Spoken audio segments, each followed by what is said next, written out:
रीवा सीधी राष्ट्रीय राजमार्ग चौड़ीकरण परियोजना के तहत भूमि अधिग्रहण और मुआवजा निर्धारण प्रक्रिया को लेकर किसानों का आक्रोश लगातार बढ़ता जा रहा है। इसी क्रम में रीवा जिले के विभिन्न गांवों के सैकड़ों किसान अपनी समस्याओं को लेकर उप मुख्यमंत्री राजेंद्र शुक्ला के निवास पहुंचे, जहां उन्होंने मुआवजा निर्धारण प्रक्रिया पर गंभीर अनियमितताओं के आरोप लगाते हुए न्याय की गुहार लगाई है। किसानों ने उप मुख्यमंत्री को सौंपे गए ज्ञापन में बताया कि प्रशासन द्वारा भूमि अधिग्रहण के दौरान मुआवजा निर्धारण में निर्धारित दिशा निर्देशों का पालन नहीं किया गया। उनका आरोप है कि वर्ग फुट के आधार पर मूल्यांकन योग्य भूमि को हेक्टेयर के आधार पर जोड़कर मुआवजा तय कर दिया गया, जिससे उन्हें वास्तविक बाजार मूल्य की तुलना में काफी कम राशि प्राप्त हो रही है। ग्रामीणों का कहना था कि कई किसानों की अलग अलग खसरा नंबरों की भूमि को एक साथ जोड़कर हेक्टेयर के रूप में मुआवजा तैयार कर दिया गया, जबकि प्रत्येक भूमि का स्वरूप, स्थान और बाजार मूल्य अलग अलग है। किसानों ने इसे पूरी तरह नियमों के विपरीत बताते हुए कहा कि इस प्रक्रिया से उन्हें भारी आर्थिक नुकसान उठाना पड़ रहा है। किसानों ने उप मुख्यमंत्री को यह भी बताया कि कई मामलों में एक खसरा नंबर की भूमि राष्ट्रीय राजमार्ग चौड़ीकरण परियोजना में अधिग्रहित की गई है, जबकि उसी किसान की दूसरी भूमि काफी दूर स्थित है। इसके बावजूद दोनों भूमि को एक इकाई मानकर हेक्टेयर के आधार पर मुआवजा निर्धारित कर दिया गया। इससे वास्तविक बाजार दर के अनुरूप मुआवजा नहीं मिल पाया और किसानों के साथ अन्याय हुआ है। ग्रामीणों ने अपनी पीड़ा व्यक्त करते हुए कहा कि वे वर्षों की मेहनत से अर्जित अपनी जमीन खो रहे हैं, लेकिन बदले में उन्हें न्याय संगत मुआवजा भी नहीं मिल रहा। कई किसानों ने भावुक होकर कहा कि यदि उन्हें न्याय नहीं मिला तो उनके पास सिविल कोर्ट या हाई कोर्ट में लंबी कानूनी लड़ाई लड़ने के लिए आर्थिक संसाधन भी उपलब्ध नहीं है। उप मुख्यमंत्री राजेंद्र शुक्ला ने किसानों की समस्याओं को गंभीरता से सुना और उन्हें आश्वस्त किया कि किसी भी किसान के साथ अन्याय नहीं होने दिया जाएगा। उन्होंने कहा कि मुआवजा निर्धारण की पूरी प्रक्रिया की नियमानुसार समीक्षा कराई जाएगी तथा शासन की गाइडलाइन के अनुरूप ही कार्यवाही सुनिश्चित की जाएगी। यदि कहीं त्रुटि या अनियमितता पाई जाती है तो उसका निराकरण कराया जाएगा और किसानों को हर संभव न्याय दिलाने का प्रयास किया जाएगा। उप मुख्यमंत्री के आश्वासन के बाद किसानों ने निष्पक्ष जांच और उचित मुआवजा निर्धारण की उम्मीद जताई। वहीं राष्ट्रीय राजमार्ग चौड़ीकरण परियोजना में मुआवजा निर्धारण को लेकर उठे इस विवाद ने एक बार फिर भूमि अधिग्रहण प्रक्रिया की पारदर्शिता और प्रशासनिक कार्यप्रणाली पर सवाल खड़े कर दिए हैं। अब किसानों की निगाहें शासन और प्रशासन की आगामी कार्यवाही पर टिकी है।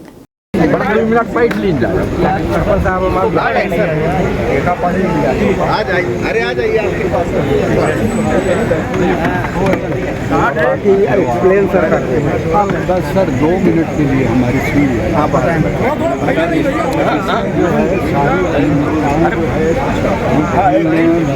वहाँ पर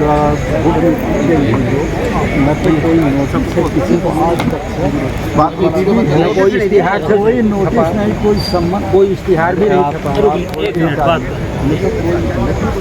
एसडीएम को बुलाया है, तहसीलदार बुला वहाँ से, और उसके बाद दिन जो है वो जब जनवरी में जो है कमेटी वो कृषकों के लिए बनी है और जहाँ डाइवर्टेड ज़मीन थी उसके ऊपर भी रिमार्क लगा दिया है कि कोई गतिविधि संचालित नहीं है, जबकि वहाँ पे मेरा वेयर हाउस बना हुआ है, धर्मकांटा लगा हुआ है और उसी के बगल से वही ज़मीनें हैं। वहाँ से वेयर हाउस के अंदर घुसने का रास्ता है। किस हल्का में गैस व्यवसायिक मान करके उसका मुआवजा बना दिया गया है। किस हल्का में आते हैं आप? रीठी। क्या नाम लिखते हैं आप? शैलेंद्र देव वेयर हाउस बना हुआ है वहाँ। उसी देव वेयर हाउस में जो है लिखा हुआ, उसके सामने रकबों में परिवर्तित लिखा है, पर आगे उसमें लिख दिया है कि यहाँ कोई गतिविधि संचालित नहीं है और उसका मुआवजा उन्हें सामान्य से अतिरिक्त के रेट से बढ़ा दिया है। जी, आप लोग आज उप मुख्यमंत्री कार्यालय आए थे, क्या है पूरा मामला? ये भू अर्जन संबंधित नेशनल हाईवे 39 का मामला है। अब हम लोग उप मुख्यमंत्री जी से मिलने आए थे। लगभग पीड़ित किसान महासाव, रीठी, उमरी, खामा, खड्डा और अपन पुरास के सभी किसान पीड़ित आए थे और मिले, और मुख्यमंत्री जी ने आश्वासन भी दिया कि बिल्कुल जो आपका रीवा का और अपने खामा का रेट है, अगर भिन्नता किए हैं तो बिल्कुल हम इस पर संज्ञान लेंगे। डाइवर्टेड नहीं माने हैं तो उसके लिए भी फ़ोन लगाए, लेकिन एसडीएम साहब ने फ़ोन नहीं उठाया और वो बोले हैं कि डाइवर्सन अगर खाली भी प्लाट है तो उसका डाइवर्सन माना जाएगा, ये मुख्यमंत्री जी ने। और साथ में जो अगर छोटे छोटे भूखंड है जिसकी रजिस्ट्रियाँ हैं, उसकी अगर अलग अलग जगह में है, इकट्ठा नहीं है, तो उसको भी मतलब हेक्टेयर में कर दिए हैं तो उसको भी वर्ग फीट में ही मुआवजा मिलना चाहिए, नियम है। ये माननीय उप मुख्यमंत्री जी ने आश्वासन दिया है। अब बोले हैं कि शाम को आइए, हम 5 बजे फुर्सत होकर खाली होकर बात करेंगे। ये मुआवजा प्रक्रिया को लेकर क्या मानना है आपका, जो निर्धारण किया गया? लगभग मंच जहाँ गुरजासी जहाँ लगती है वहाँ से घोड़े अत्याचार शासन प्रशासन द्वारा किया गया। किसानों की ज़मीन कौड़ी भाव में दिया गया, कौड़ी कीमत की गई, जो कि अभी माननीय मुख्यमंत्री श्री हम लोग मिले, सारे किसान लोग मिले वहाँ से, उसमें चर्चा हुई। उन्होंने आश्वासन दिया है कि हम आपके फंड है, आपके जो भूअर्जन जितने हैं, ये आपके जो है, तो हम उनका बराबर जो रिया तहसील बना है वो गुड़ तहसील में बनेगा। किसी के साथ अन्याय नहीं होगा, अत्याचार नहीं होगा, हम उसका पूरा सहयोग करेंगे।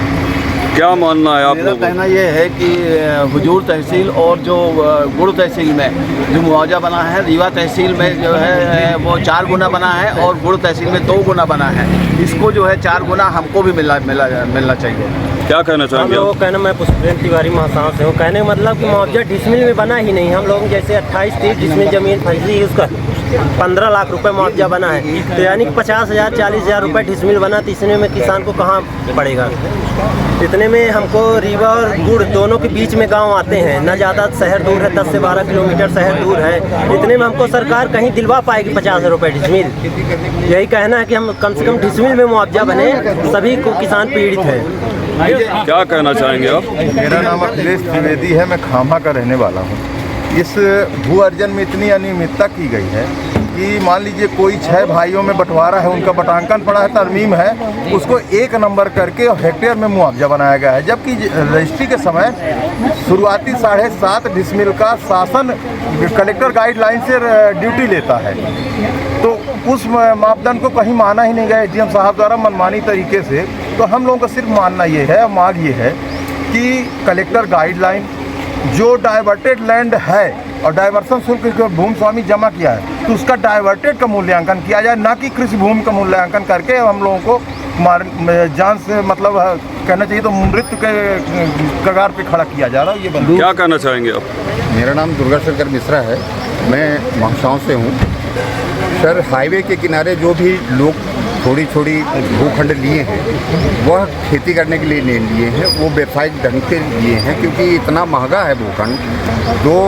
2 लाख रुपया डिसमिल, 1.5 लाख रुपया डिसमिल के हिसाब से जो अराजी खरीदा है, तो वो व्यावसायिक ढंग से, जिसका व्यावसायिक में रजिस्ट्रेशन है तो उसको व्यावसायिक ढंग से मुआवजा मिलना चाहिए। जिसके टुकड़े भूखंड अलग है, अराजी नंबर अलग है, तो उनका अलग अलग मुआवजा बनना चाहिए। ये नहीं कि सर इकट्ठा जोड़ के किसी का बना दो।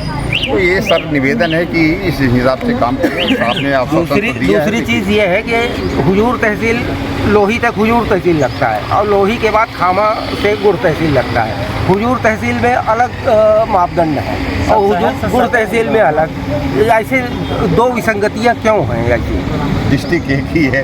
कुल मिला के आगे आप लोग क्या करने वाले हैं इस मामले को लेके? मांग जारी रहेगा, हड़ताल करेंगे, कलेक्ट्रेट में जाके बैठ के धरना प्रदर्शन करेंगे जब भर हमारी मांगे पूरी नहीं होगी। हमारा कहना है कि हमको डिसमिल में जो उचित मुआवजा हो निम्नलिखित किया जाए। ये आदेश गलत है, इसको सही कमेटी बैठा के इसको निरस्त करके फिर कमेटी बैठा के जांच की जाए और सबको सूचना दी जाए कि आपका इतना मुआवजा बना, इतनी जमीन अर्जित हुई है।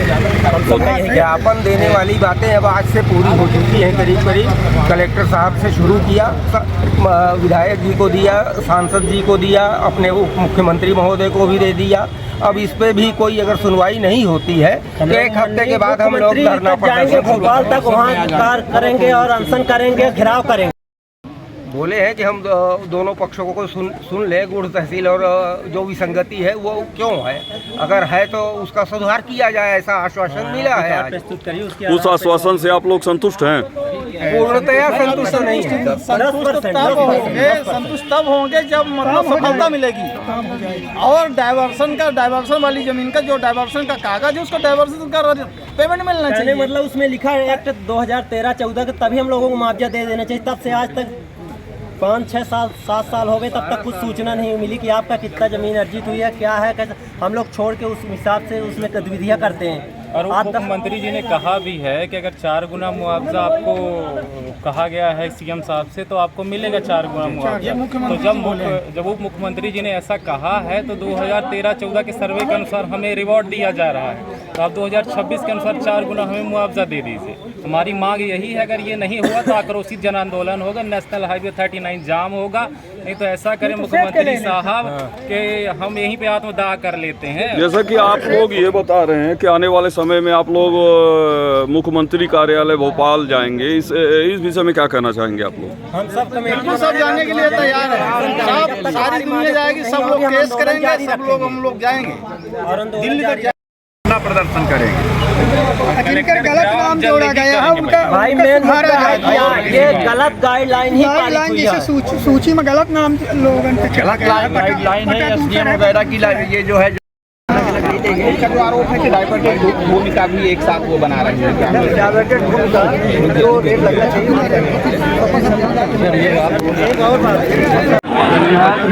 रोड में मुआवजे को लेकर, और उन्होंने ज्ञापन दिया है, और तो उसके आधार पर उसका परीक्षण करा जाएगा। इनकी क्या मांगे हैं? इनका मांगे ये है कि मुआवजा हमको कम न मिले, पर्याप्त मिले। इनका कहना है कि शहर में अलग बना रहे हैं और उधर ग्रामीण में अलग बना रहे हैं। अलग होती है, गाँव में अलग होती है, स्वाभाविक है कि अलग अलग नहीं देंगे। इनका जो आरोप है कि डाइवर्टेड भूमिका भी एक साथ वो बना रहे हैं, ग्रामीण का बना रहे हैं। जो रेट लगना चाहिए वही लगेगा।